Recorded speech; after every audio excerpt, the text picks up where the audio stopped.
The vote was not close. 47 member species. 46 raised their hands against humanity. 1 abstained. The Veth, an ancient aquatic civilization who communicated only in pressure waves and had not spoken a coherent political opinion in 300 years. No one counted them either way. Ambassador Kalen stood at the center of the grand atrium of the Galactic Council, surrounded by towering holographic banners representing every species in the known galaxy, and he did not flinch. He was a tall man, broad-shouldered, with the kind of stillness that made nervous species even more nervous. His uniform was plain, no medals, no rank insignia, just the blue and white of Earth's diplomatic corps. He had worn it on purpose. He wanted them to remember what they were expelling. Council Speaker Reth Vaz, a 7-limbed Karathi with translucent skin and 2 mini-mouths, read the decree in 5 languages simultaneously.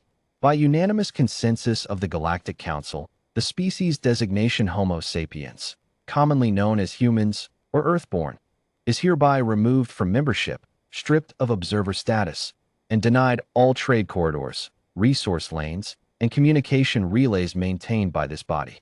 Earth is to be considered an unrecognized world. Contact with unrecognized worlds is forbidden under Article 9 of the Concord of Stars. Kalen listened to every word. Then he picked up his translation earpiece, set it gently on the podium, and walked out. He found Naira waiting in the corridor outside, arms crossed, jaw tight.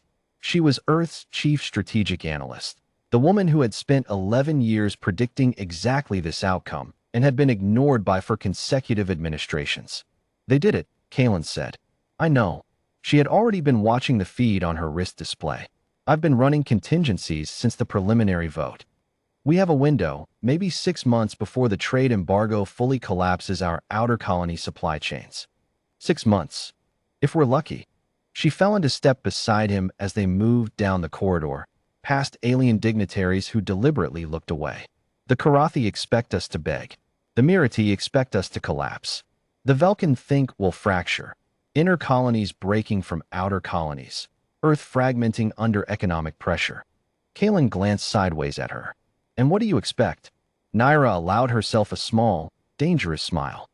I expect us to do what humans always do when someone tells us we're finished, which is prove them catastrophically wrong. The next 6 months were the hardest in human history since the Fracture Wars. The Council's embargo hit immediately. Trade routes closed overnight. 17 outer colonies reported critical shortages within the first month. 2 colony administrators publicly called for Earth to submit a formal apology to the Council and request reinstatement. Kalen read their statements, noted their names, and moved on. Naira had already activated what she called the parallel architecture, a contingency framework she had quietly built over 9 years using discretionary intelligence funding and the stubborn cooperation of approximately 300 humans who shared her conviction that the Council would eventually push too far. The framework was simple in concept, brutal in execution. Humanity did not need the Council's trade lanes. They would build their own. It started with the relay stations, 17 modified deep space platforms repurposed as independent communication hubs, invisible to Council monitoring because they operated on frequency ranges the Council had officially deemed too inefficient for practical use. Naira had known for 6 years that the Council's efficiency assessments were based on their own hardware. Human engineers had made those frequencies sing.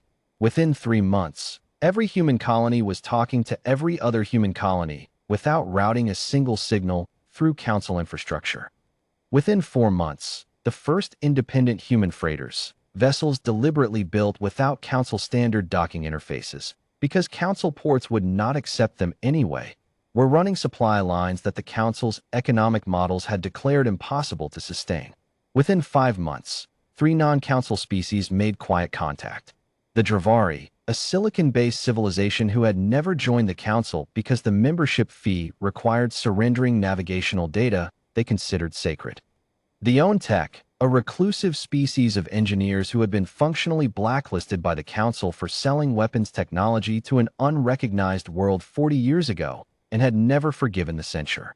And the Veth, the ancient aquatics who had abstained, and who now sent a pressure wave transmission that Naira's team spent 2 weeks decoding. It translated, roughly, to, "We have been waiting for someone to leave." The Empire. Humans refused to call it that for the first 8 months, insisting on the Independent Compact, until the Dravari ambassador pointed out, with characteristic bluntness, that an entity controlling 17 star systems, 3 species, and its own military doctrine was an empire regardless of what it called itself, was formally declared in the 9th month. Kalin was elected its first chancellor by a margin that made him deeply uncomfortable. He accepted anyway. The declaration was broadcast on every frequency, including the ones the council monitored. It was 3 paragraphs long. The first paragraph stated the existence of the human empire and its founding members. The second paragraph listed the systems under its protection. The third paragraph was the one that got read aloud in council chambers 3 times, according to sources Naira still refused to identify. The human empire does not seek conflict with the Galactic Council or its member species. It does not request recognition, legitimacy, or permission. It extends to all peoples, recognized or otherwise, the simple offer of partnership, free trade, and mutual defense. Those who wish to join us may do so. Those who do not are welcome to their own path. We ask only that they remember, we did not leave. We were thrown out. And we built something better. Council Speaker Rethvaz convened an emergency session. The debate lasted 4 days. 11 species argued for immediate military intervention. 9 argued for renewed embargo. 14 argued for doing nothing and hoping the whole situation resolved itself. The remaining 12 were too busy quietly contacting human trade representatives to have strong opinions.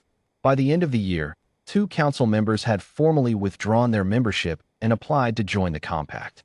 By the end of the second year, 7 had. The council called it destabilization. Naira called it Tuesday.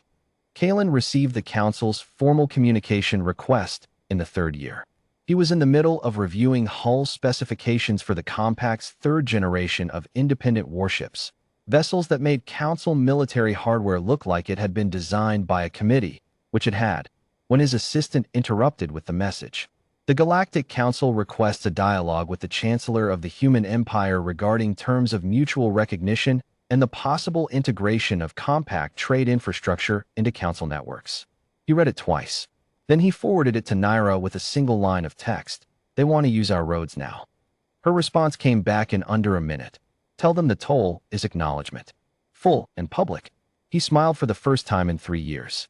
The formal meeting was held on neutral ground, a decommissioned council station that the compact had purchased at auction 6 months prior, because the council had stopped maintaining it and humans found waste morally offensive. Naira had quietly refurbished it into something magnificent. Rethvaz arrived with a delegation of 9.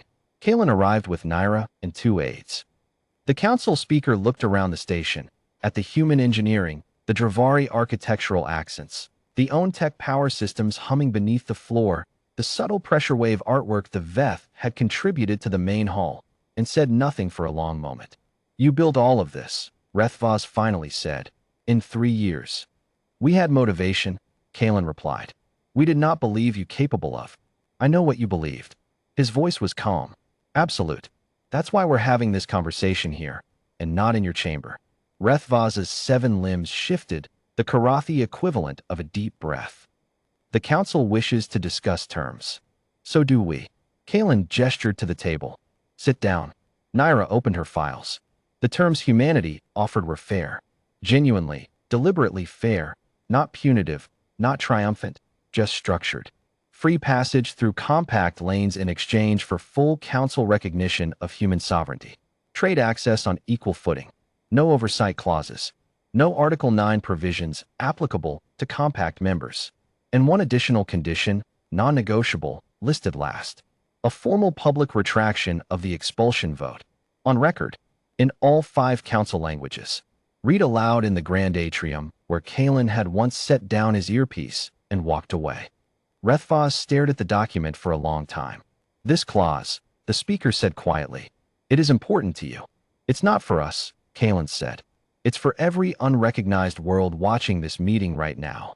He leaned forward slightly. We want them to know the vote can be wrong. That being expelled is not the end. A pause. That you can leave and build something worth coming back to. The speaker looked at Naira. She looked back, expression neutral, patient, immovable. Rethvaz signed.